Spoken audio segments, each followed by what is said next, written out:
Have you ever tried to put mascara on, only to discover that your not that old product has already dried out? Well, don't toss it anymore, I'm gonna show you 3 ways to revive it. The first technique is fairly simple. You put your mascara in a bowl of hot water, not boiling but hot, and after a few minutes the product is slightly melted thanks to the heat and it can be used again, and I think it worked, especially for the length of my lashes. Of course, if you use this technique you have to do this every time you use your mascara, so the logistics are a bit annoying. The next technique involves some oil, but first I want to say that all 3 techniques can be used whether you have a young but dried mascara or you have an older dried mascara. Mine is on the older side because I personally choose to use mascaras until they're finished. Of course you do you, but here's the thing, I have never seen a mascara with a shelf life mention that indicates less than 6 months. And I think that brands want to sell as much as they can, and it would be better for their sales to say that mascaras only last 3 months. Also, they don't want to be sued, so they usually pretty cautious with the mentions they put on their products. So if brands say 6 months when it would be more beneficial to them to say 3 months, I conclude that it's safe to use mascaras for at least 6 months. But of course, do your own research and follow your own opinion with your eyes.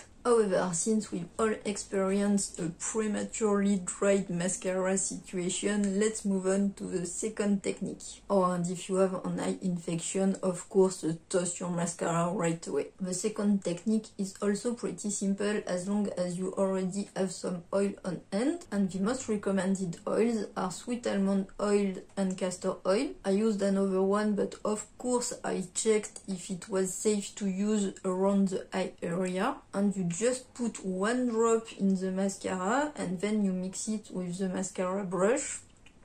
So be careful to go like this in swirling motions and not like this. Don't pump the brush in the mascara because otherwise you will put more air in the tube and your mascara will be even drier.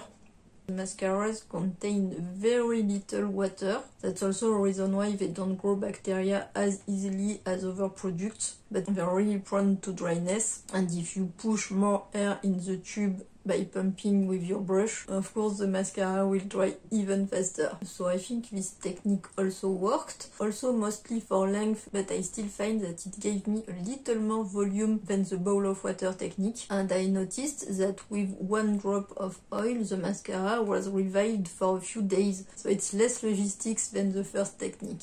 And the third technique is to add saline solution or physiological solution in your mascara. So I think it's only worth it if you already have a pack of these saline solution tiny bottles. Otherwise it might be as expensive to buy them than to buy a new mascara. Of course it depends, so check the prices of both. But it's also fairly easy. You only put 3 drops of the saline solution in the mascara and you mix it like the oil, and then you're ready to go. And I think it was my favorite result because I think this one gave me really more volume than the other 2, and the effect of the saline solution drops in the mascara also lasts a few days. But I kept the tiny bottle in the fridge and I really didn't mind having to redo the thing every few days. And so for me it really was worth it. I was able to use my mascara for several weeks after I started to experiment with all these techniques, and as you can see I still have new bottles of saline solution, so I think I will do it again. In the end, I'm glad I tried these 3 techniques because they all worked. I preferred the third one because it gave me the best volume, but all 3 techniques had an effect on my dried mascara and I was able to use it with all 3 techniques, so I think they all worth the shot, and you can pick the one that's the best for you depending on what other products you already have at home. And also if you're not comfortable while putting another product in your mascara, you still have the ball of water technique you can try. And I hope this can help you if someday a beloved mascara starts to dry while it's still in its prime, and that thanks to one of these methods you'll be able to enjoy your mascara more and save some money. If you know other techniques, feel free to share them in the comments. Thank you so much for watching and I'll see you soon. Bye!